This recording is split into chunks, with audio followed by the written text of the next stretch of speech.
So today it's time to make a video about the Miva comparing to the Creative. So both speakers I think are very great for the price, so they both are around $80, sometimes even a little bit cheaper. So the Miva, I will be honest, is a little bit better in the bass performance. The Creative has a little bit better sound if you put it like this in front of you. Of course with some distance, but it then has a very good stereo separation. Because the Miva is mono, you don't really have an advantage if you put the speaker like this. But because the tweeter of this is placed very good high and very wide, you do get a better audio on this speaker if you put it like anywhere in a room. So this is something I always have talked about, like on the community, but also like in discussions sometimes with other people.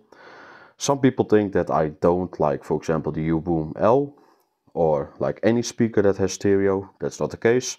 I really like stereo, but I do think that stereo does have the best solution when there are distance between the channels. But even though that this speaker has the channels like pretty close to each other, even more close than it looks like with this fabric cover, it's okay for stereo separation. And with the Miva, it's just like mono sound. And there's nothing bad about mono sound. It also has like its pros, like it's just a little bit better in the overall bass performance because it has a bigger bass driver. With the Creative, the sound is pretty flat tuned, but not too flat. So you do have some bass response, and also like with some bass heavy songs, it can go pretty nice. I do think if you put this speaker on 100% volume, it does have a little bit of a hard time to keep the audio levels correctly. With the Miva, I think it's just like the better speaker on higher volumes. So this one is just the best around 50%, and then the Miva is a little bit like short taking. So Miva has done this also with the Wildbox, that the Wildbox, especially with the old software, the tuning was like, let's just say, okay, but only on max volume. So they did improve it with the Wildbox, and also with the Wild Rod, it did have an update lately. It did improve a little bit on lower volumes. There's still like some, I would say, lacking of the deeper bass, so it is a little bit more in a punchy bass now on low volumes. But especially on higher volumes, the bass response is pretty great actually. So let's just go to some short audio samples so you guys can see how they perform.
So as I mentioned before the audio samples, both speakers are great. And especially for those $80, $90 or $70 price range, they both can go wrong.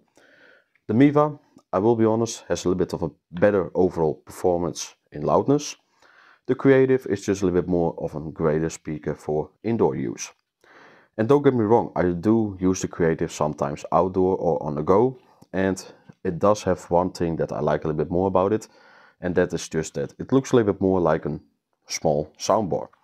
And I even connected with my television downstairs. It doesn't have an auxiliary port, so as with like many other Bluetooth speakers, just Bluetooth, but my TV has Bluetooth, and the overall latency was acceptable for a Bluetooth connection without any aptX or other codecs. So yeah, it does have a pretty cool design, simple and very good. But also the Miva. It's a very difficult solution. So yeah, what do you want? Do you want a little bit more of the bass side and more of like a speaker that can be placed all around?